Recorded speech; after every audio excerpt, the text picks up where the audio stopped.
Camarades, Huépaliens, Huépaliennes, nous sommes réunis aujourd'hui pour défendre la revendication suivante. Nous voulons voir Jésus.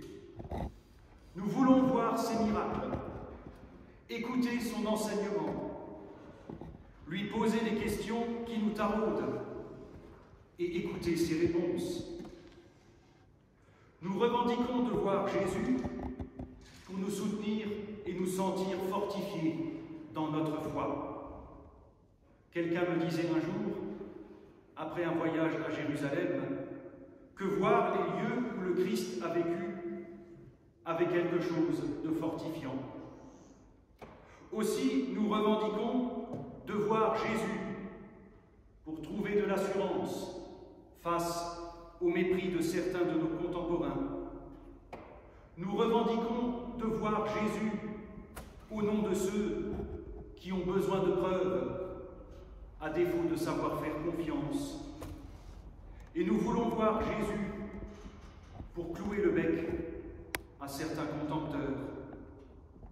Enfin, nous revendiquons de voir Jésus pour échapper à la morosité, à la pandémie, à la peur, voire à la mort. Camarades, nous voulons voir Jésus, chacun pour des raisons propres. Mais nous voulons voir Jésus. C'est une revendication juste et légitime. Mais Jésus ne se laisse pas voir, pas directement. Vous me direz, il est mort il y a 2000 ans. Évidemment qu'on ne peut pas le voir. Mais déjà dans notre texte d'évangile, il ne se laisse pas voir. Devant la demande des camarades grecs qui cherchent Jésus, celui-ci se contente d'une phrase sibylline dans laquelle, vous l'aurez compris, il donne le sens de sa propre mort. L'heure vient où le Fils de l'homme doit être glorifié. Une expression pour le moins étrange. Mais celles et ceux parmi vous qui sont familiers de l'Évangile selon Jean savent que l'évangéliste utilise un langage royal pour parler de la crucifixion de Jésus. L'heure vient où le Fils de l'homme doit être glorifié. La mort de Jésus est présentée ici comme une nécessité, comme l'événement d'où la vie peut jaillir en plénitude, l'événement aussi d'où naît une nouvelle communauté et une nouvelle fraternité. Si le grain de blé qui tombe en terre ne meurt pas, il reste seul. Si au contraire il meurt, il porte du fruit en abondance. Ce grain de blé, d'où est issu le fruit qui nourrit, c'est Jésus lui-même. Quant au fruit qui ressort de cette germination du Christ, c'est l'Église, censée nourrir, et Dieu sait qu'il y a du boulot.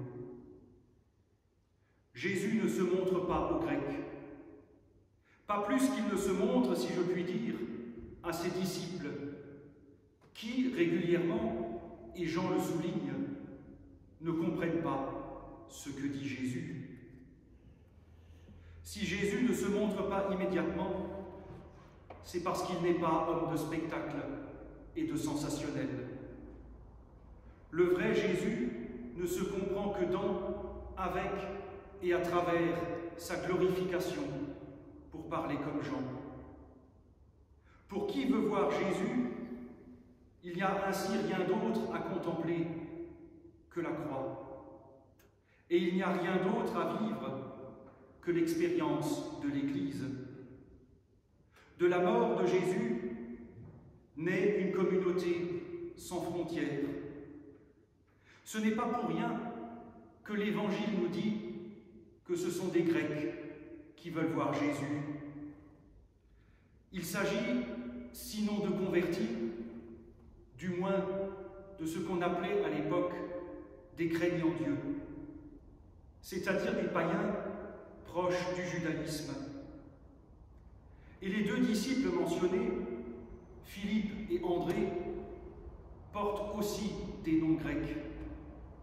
Et par là, l'Évangile veut nous dire que cette communauté issue de la croix est sans frontières raciales, culturelles et a fortiori religieuses.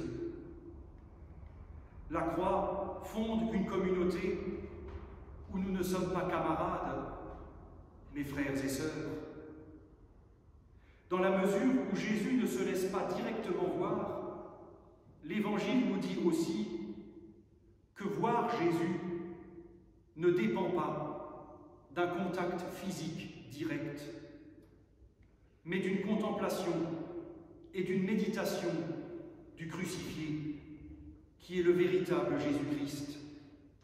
Mais une méditation et une contemplation qui doivent aboutir sur la suivance de Jésus.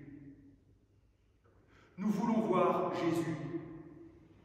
Ce temps du carême nous indique, je le répète, qu'il n'y a pas grand-chose d'autre à voir que la croix.